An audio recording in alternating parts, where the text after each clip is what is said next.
Most scientists agree that an increase of just 0.4 more degrees will drastically change the world. And the world are dealing with record extreme heat. Storms have been causing deadly floods. You could have mass melting of ice sheets in Greenland and Antarctica. If we don't act immediately, scientists say the consequences will be catastrophic. 3 degrees of warming is really disastrous. Dealing with unprecedented heat waves and drought. All day today, the rain falling so heavily and so quickly. $10 billion. But recovery funds are tight. Rescuers doing everything they can to reach survivors.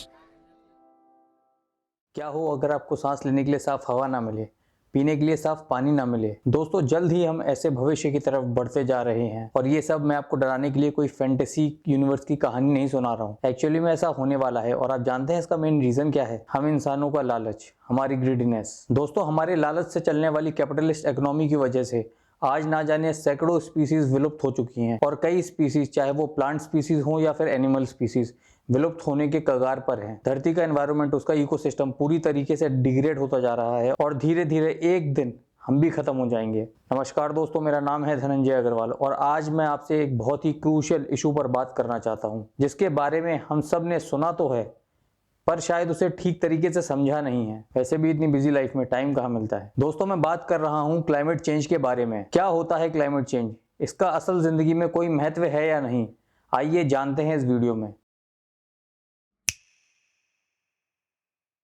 दोस्तों, मानव इतिहास का वो समय जब Britain, Europe और United states में पहली बार machines को इंट्रोड्यूस किया गया, जिससे ज्यादा क्वांटिटी में प्रोडक्शन किया जा सके, हैंडमेड प्रोडक्शन से मशीन बेस्ड प्रोडक्शन की तरफ शिफ्ट किया जा सके। दोस्तों, इन मशीन्स को चलाने के लिए भारी मात्रा में ईंधन की जरूरत हुआ करती थी। तब के समय सबसे सस्ता ईंधन हुआ करता था कोल, which release many pollutant gases। दोस्तों, उस समय की बढ़ती हुई आबादी और बढ़ती हुई आबादी की बढ़ती हुई कंज्यूमरिज्म से there was a rapid increase in production of goods by these machines and as a result these machines release much more pollutant gases in the atmosphere। दोस्तों, इस 1750 से लेकर 1850 के समय को इतिहास में इंडस्ट्रियल रेवोल्यूशन का समय बताया जाता है। नोट करने वाली बात यह है कि 1750 से पहले अर्थ का surface temperature was about 15 degree Celsius, but 1850 आते आते the temperature of the earth got increased by 0.88 degree Celsius, which was likely to be unnoticeable, क्योंकि इतिहास हमें यह बताता है कि उस समय के सभी पावरफुल लोग कॉलोनाइजेशन की रेस में लगे हुए थे। तो एनवायरनमेंट की फिक्र तो भूल ही जाओ। दोस्तों, कहानी में ट्विस्ट तब आया जब कुछ समझदार लोगों ने ये नोटिस किया कि अर्थ का सरफेस टेम्परेचर बढ़ने की वजह से there is an increase in incidence of natural calamities. पर आगे बढ़ने से पहले हमें यह समझना जरूरी है कि अर्थ का सरफेस टेम्परेचर बढ़ता कैसे है और इंसानों का पृथ्वी के तापमान बढ़ाने में कितनी बड़ी भूमिका है। दोस्तों, हम सब जानते हैं कि earth is surrounded by the jacket of gases called the atmosphere, which is nearly transparent to the incoming solar radiation but opaque to the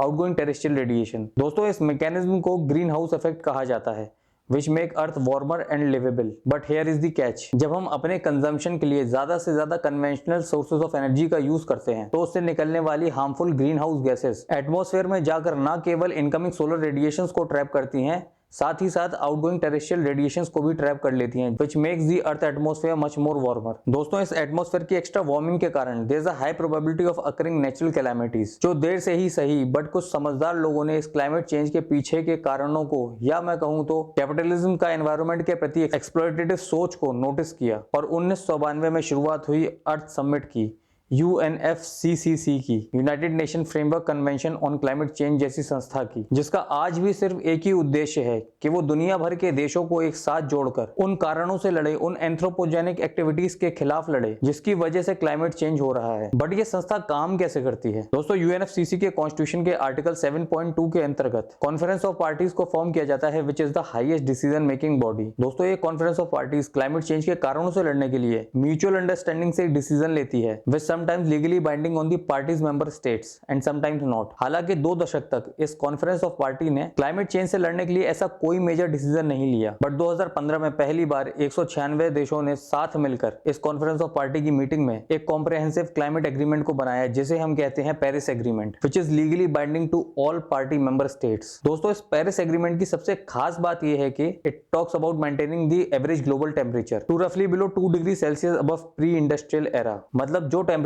industrial revolution के पहले था अराउंड 15 डिग्री सेल्सियस, सिर्फ उससे 2 डिग्री ज्यादा यानी कि 17 डिग्री के आसपास एवरेज ग्लोबल टेम्परेचर को मेंटेन करने की बात कही गई है। साथ ही साथ Paris agreement also talks about the climate financing. अब ये क्लाइमेट फाइनेंसिंग क्या है? आइए समझते हैं। दोस्तों, क्लाइमेट फाइनेंसिंग से ये मतलब है कि वो कंट्रीज जो हाईली डेवलप्ड कंट्रीज हैं, रिच कंट्रीज हैं, will help poor and developing countries by climate financing, जिससे poor and developed countries will shift to renewable energy, जिसके लिए rich countries will maintain a fund of $100 billion every year. Poor and developing countries को renewable energy की तरफ shift करने का conference of party का एक ही मोटिव है कि ऐसी कंट्रीज जो विकसित नहीं हो पाई, definitely they require energy for their development. So to ensure that के climate और degrade ना हो, rich countries pledge to help poor and developing countries. दोस्तों, राष्ट्र और अंतरराष्ट्रीय स्तर पर क्लाइमेट चेंज से लड़ने के लिए काफी मेजर स्टेप्स लिए जा रहे हैं। आपको क्या लगता है हम लोग इंडिविजुअल लेवल पर क्या स्टेप्स ले सकते हैं? कमेंट सेक्शन में बताइएगा। दोस्तों, जाते जाते मैं आपको एक मजे की बात बताता हूँ। हमारे देश के प्रधानमंत्री श्री नरेंद्र मोदी जी ने पेरिस एग्रीमेंट के ठीक पहले third India Africa forum summit में क्लाइमेट चेंज से लड़ने के लिए एक मेजर डिप्लोमेटिक स्टेप लिया और Tropic of Cancer and Tropic of Capricorn के बीच में लाई करने वाली 123 सनशाइन कंट्रीज के साथ मिलकर नरेंद्र मोदी जी ने इंटरनेशनल सोलर अलायंस की शुरुआत। अब आप कमेंट सेक्शन में ये बताइए कि इंटरनेशनल सोलर अलायंस क्या है, और हाँ, पहले पूछे हुए सवाल का भी जवाब दीजिएगा। वीडियो अच्छी लगी हो तो लाइक और शेयर कीजिएगा, और ऐसे ही वीडियोस देखने के लिए चैनल को सब्सक्राइब कीजिएगा। धन्यवाद।